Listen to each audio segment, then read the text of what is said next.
Hi, my name is Victoria Paranel, and I'm going to be giving a lecture on the James Webb Space Telescope. I have my notes right here. Today we're going to be talking about the James Webb Space Telescope, or JWST, but I want to start by saying that JWST is not just a telescope. It is also a story about scientific ambition, engineering difficulty, public memory, and controversy. NASA describes JWST as a premier observatory built to study every phase in the history of the universe, from the first luminous glows after the Big Bang to the formation of solar systems and the evolution of our own solar system. That makes JWST pretty scientifically important.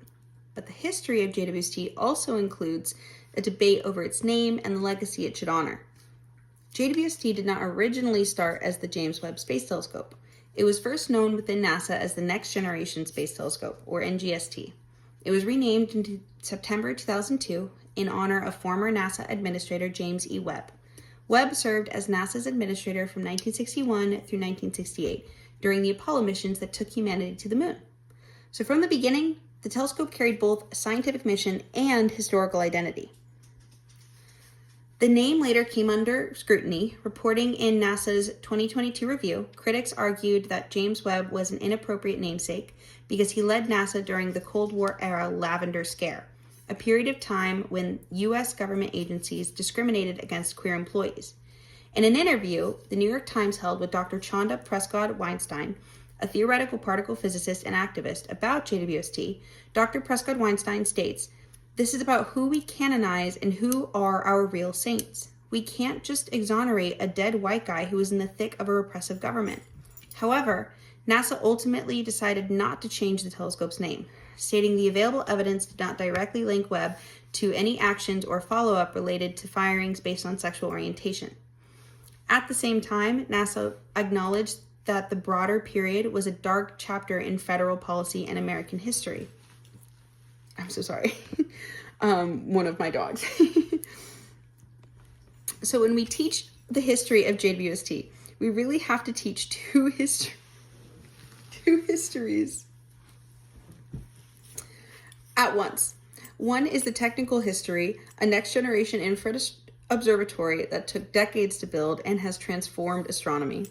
The other is an institutional history, a debate over whether the names attached to scientific projects should reflect only professional accomplishments or also political and moral context of the people being honored. That is a part of JWST's history too. Now, setting the naming debate alongside the science rather than separating it, let's ask the next question. Why was JWST built in the first place? It was designed to study the early universe, galaxies over time, the life cycle of stars and other worlds, including exoplanets. NASA also describes JWST as a powerful time machine. Because of its infrared vision, it can see back in time over 13.5 billion years to the era when the first stars and galaxies began to form. That gets us to one of the most important ideas of this unit. JWST was not built to be just a bigger Hubble. Hubble is famous mainly for visible and ultraviolet light astronomy, but JWST was designed for infrared observing. Infrared matters because it can pass through dust clouds that block visible light, and because the light from very distant galaxies has been stretched to longer wavelengths by the expansion of the universe, that makes JWST very valuable. NASA's science overview tells us that JWST's infrared technology reveals stars hidden in dust, water in exoplanet atmospheres, and light from some of the earliest galaxies ever formed. To make that possible, JWST had to solve several engineering problems. First, it needed a very large mirror to collect enough faint light, using a primary mirror made of 18 separate segments that unfold and adjust after launch. Second, it had to remain extremely cold because a warm telescope would emit its own infrared radiation, which would interfere with the observations. Third, it had to operate in a stable thermal environment, far enough from the glare and heat of low Earth orbit. One of JWST's most recognizable features is its enormous 5-layer sunshield. The sunshield is about the size of a tennis court and reduces heat from the sun by more than 1 million times.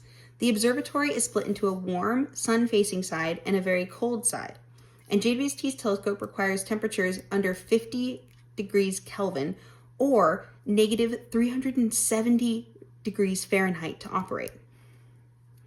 On the sun-facing side, the outer layer can reach about 230 degrees Fahrenheit, while the cold side can drop to about negative 394 degrees Fahrenheit.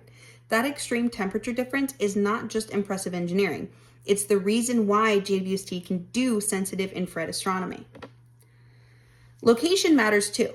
JWST was launched on December 25th, 2021 from French Guiana, I hope I'm saying that right, and now orbits the sun about 1.5 million kilometers from Earth at Lagrange point 2.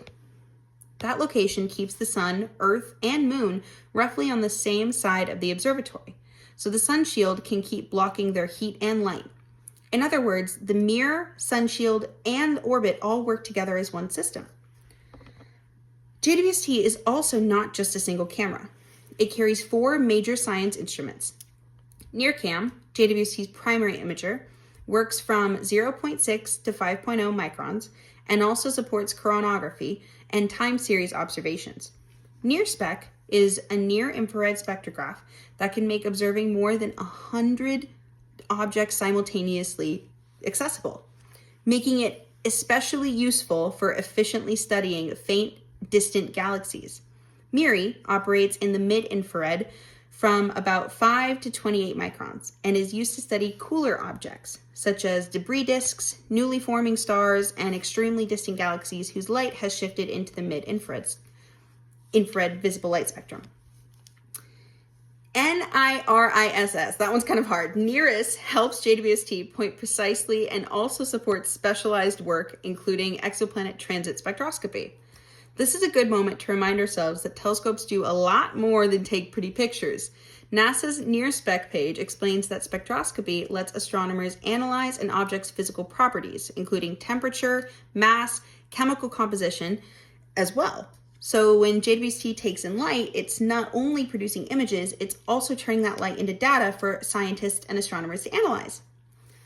Once JWST was launched and commissioned, it quickly proved why astronomers had waited so long for it to come about.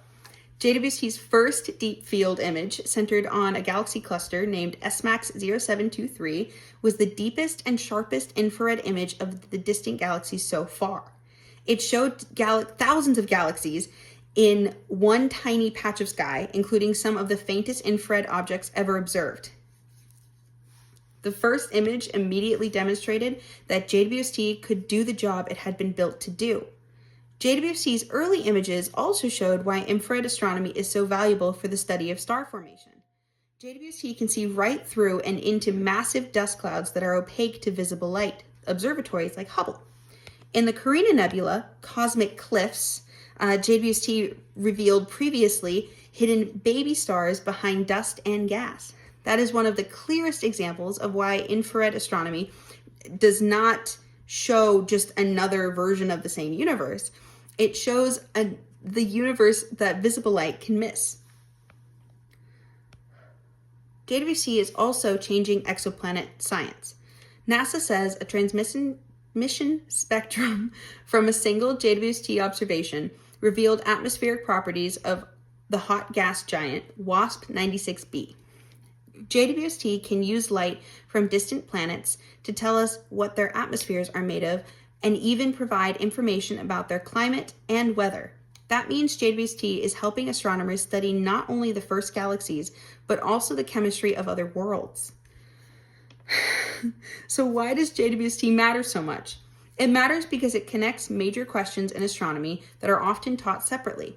It studies the first galaxies and how galaxies evolve. It studies how stars and planets form, exoplanets, and bodies of our own solar system. JWST matters because it gives astronomers one observatory powerful enough to contribute to all 4. And this brings us back to the bigger theme of this lecture. JWST is a telescope, but it's also a historical case study. It's the story of a mission that began as NGST and was renamed in 2002, launched in 2021, and was built around infrared science with a segmented mirror, a giant sun shield, and distant solar orbit.